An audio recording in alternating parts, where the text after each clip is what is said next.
ሰላም ጤና ይስጥልኝ ውድ የ24/7 ዜና ተከታታዮቻችን፣ የሰዓቱን ዜና ይዤ ቀርቤያለሁ። እስከ ፍጻሜው አብራችሁን ቆዩ።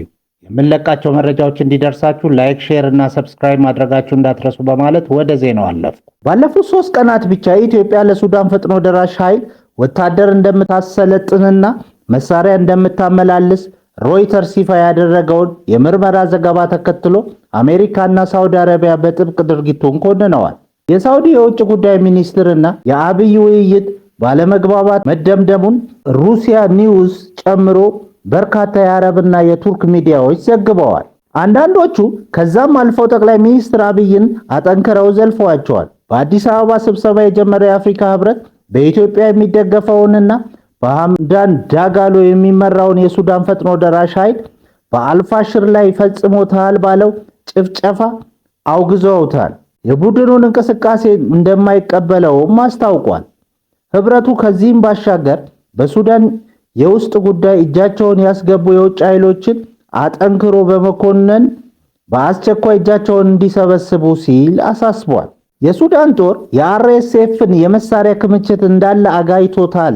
አብይ ሲያግዘው የነበረውን መሳሪያ በሮይተርስ ዘገባ የተበሳጩ የኢትዮጵያ ባለስልጣናት የሮይተርስና የሌሎች የውጭ ሚዲያዎችን የአዲስ አበባ ወኪሎች ከሀገር እንዲወጡ አዘዋል። አጠቃላይ በወታደራዊ ዘርፍ ብቻ ሳይሆን በዲፕሎማሲውና በፖለቲካው ዘርፍ ብልጽግና ቅርቃር ውስጥ ገብቷል። የአማራ ህዝብ ለህልውና ለክብሩ የሚያደርገውን ተጋድሎ ወደ ስልታዊና ሳይንሳዊ ወታደራዊ ቁመና መሸጋገሩን የሚያበስሩ ድንቅ ኩነቶች በተከታታይ እየተከሰቱ ነው። ከዘመናት ቆይታ በኋላ ሁነኛ አታጋይ ድርጅት ባለቤት ከመሆን አልፎ አንጸባራቂ ድሎችን በየቦታው እያስመዘገበ ነው። የካቲት 5 ቀን 2018 ዓ.ም የትግሉ ማገር ከሆኑት መካከል የአፋብን ቴዎድሮስ እዝና የምኒልክ እዝ የጠላትን ቅስም የሚሰብሩና የጦር ሜዳውን ሚዛን በሚገርም ሁኔታ የሚቀይሩ ነበልባል ኮማንዶዎችን ለምርቃት አብቅተዋል። የአፋብን ቴዎድሮስ እዝ 109ኛ ኮር 99ኛ ክፍለ ጦር ላለፉት 6 ወራት በወታደራዊ ሳይንስና በጽናት አብቅቶ ያበቃቸውን የኮማንዶ አባላት በድምቀት አስመርቋል። ይህ እዝ በታሪክ ማህደር የጠላትን ሰራዊትና ከባድ መሳሪያ በመደምሰስ የሚታወቅ የጀግና ቤት እንደመሆኑ የዛሬዎቹ ተመራቂዎች ያንን የድል አክሊል ለመድፋት ቃል የገቡ የውጊያ ማርሽ ቀያሪዎች ናቸው። የአማራ ፋኖ አንድነት በጽኑ መሰረት ላይ የቆመና ተጋድሎ በእውቀትና በዲሲፕሊን የታነጸ መሆኑን ለወዳጅም ለጠላትም የላከው ጠንካራ መልእክት ነው። ተመሳሳይ የድል አውድማ የምኒልክ ዕዝ ተወርዋሪ በላጎ ሻለቃ በደሴ ዙሪያና በአካባቢው ያስመዘገባቸው አንጸባራቂ ድሎች ይበልጥ የሚያጸኑ ብቁ ኮማንዶዎች ወደ ሰራዊቱ ቀላቅሏል። እነዚህ ሰልጣኞች በሀገር ሽማግሌዎች ምርቃትና በሃይማኖት አባቶች ጸሎት ታጅበው ወደ ግዳጅ ሲሰማሩ በትከሻቸው ላይ የተሸከሙት መሳሪያ ብቻ ሳይሆን የህዝባቸውን የነጻነት አደራ ጭምር ነው። ሰልጥነን እንዋጋለን፣ እየተዋጋን እንሰለጥናለን የሚለው የጽናት መፈክራቸውም ፋኖ ወደ ተደራጀና ወደማይባገር ወታደራዊ ተቋማትና መለወጡን ያሳያል።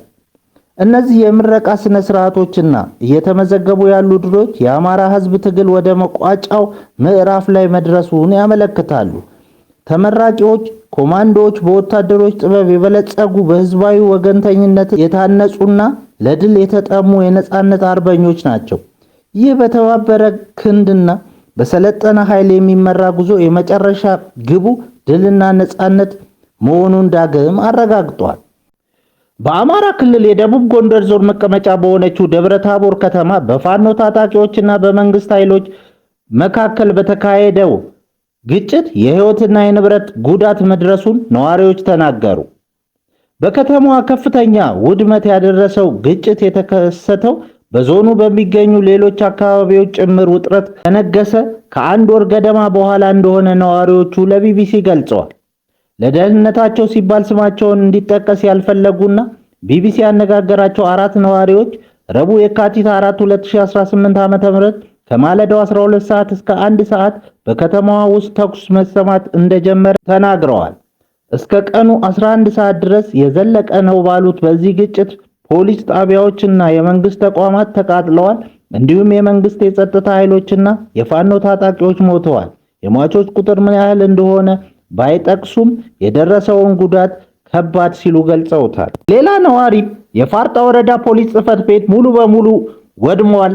ቄስ አለማየሁ የሚባል አካባቢ የሚገኝ የከተማ ፖሊስ ጣቢያና የዞኑ ፖሊስ መምሪያ እንዲሁም የማህበራት የሚባል መስሪያ ቤት ተቃጥለዋል ብለዋል።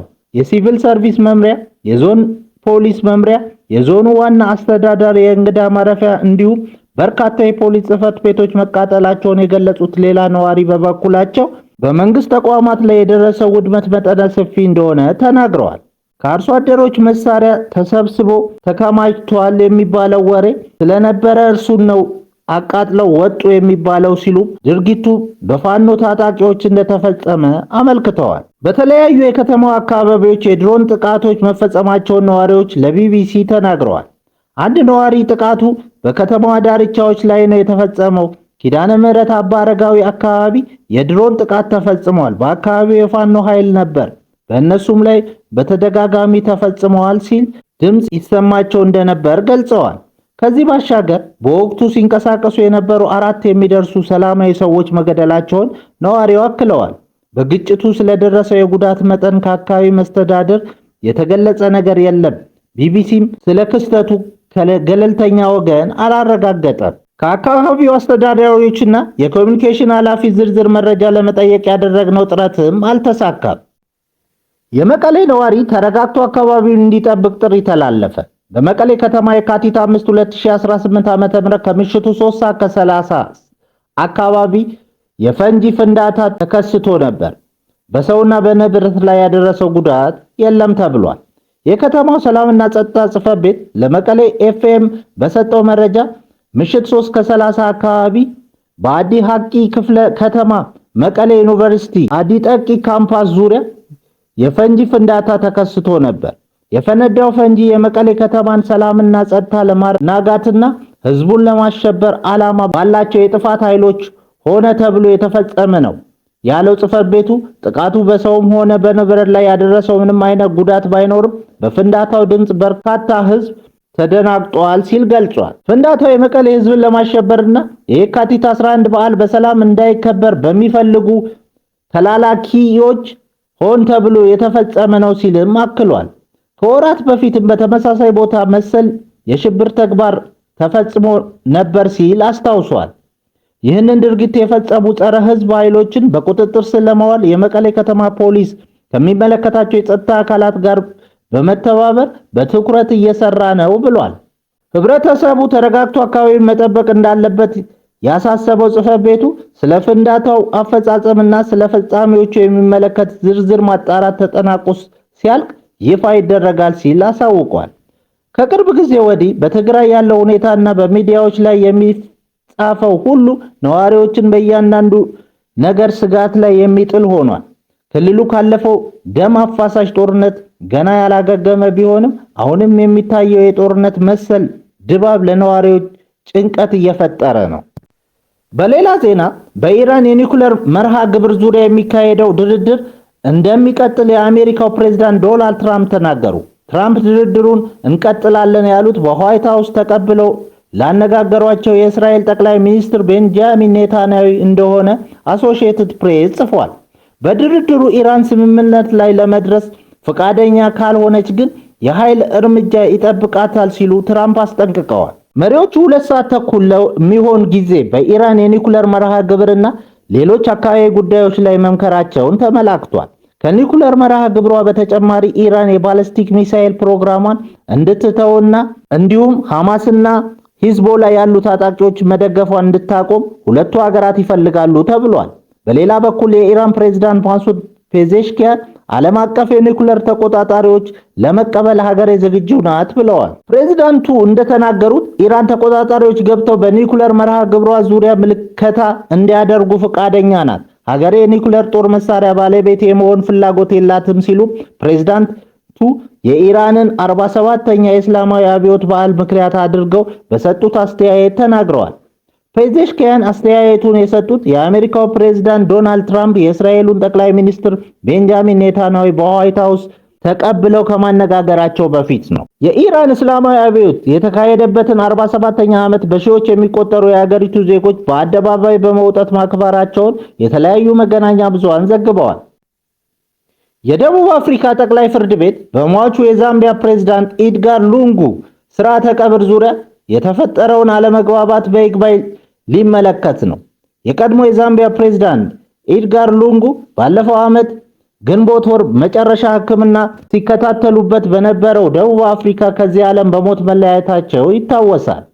በቤተሰባቸውና ዛምቢያ መንግስት መካከል በተፈጠረ አለመግባባት ግን አስከሬናቸው አሁንም ድረስ ደቡብ አፍሪካ ይገኛል። የዛምቢያ መንግስት የሉንጉ አስክሬን ወደ ሀገር ቤት ተመልሶ በብሔራዊ ደረጃ ስርዓተ ቀብራቸው እንዲፈጸም ይፈልጋል። በብሔራዊ ደረጃ በሚከናወነው ስርዓተ ቀብር ላይ ደግሞ በስልጣን ላይ ያሉት ፕሬዝዳንት ሃኪንግ ሂቺሌማ መገኘታቸው ግድ እንደሆነ ሉሳካ ታይምስ ጽፏል። የሉንጋ ቤተሰቦች ግን ሟቹ በስርዓተ ቀብራቸው ላይ ፕሬዝዳንት ሂቺሌማ እንዲገኙ እንደማይፈልጉ በሕይወት በነበሩበት ወቅት መናዘዛቸውን በመጥቀስ የመንግስትን እቅድ ተቃውመዋል። ክርክሩን የተመለከተ በፕሪቶሪያ የሚገኝ የደቡብ አፍሪካ ከፍተኛ ፍርድ ቤት የሉንጉ አስክሬን ወደ ዛምቢያ እንዲላክ ወስኖ ነበር። ቤተሰቦቻቸው ግን ጉዳዩን በይግባኝ ወደ ሀገሪቱ ጠቅላይ ፍርድ ቤት እንደወሰዱት ተነግሯል። የዛምቢያ 6ኛው ፕሬዝዳንት የነበሩት ኤድጋር ሉንጉ በ68 ዓመታቸው ከዚህ ዓለም በሞት የተለዩት በገጠማቸው የካንሰር ህመም እንደሆነ ተጠቅሷል። ክቡራን አድማጮቻችን ለሰዓቱ ያልናቸው ዜናዎች በዚህ እናበቃለን።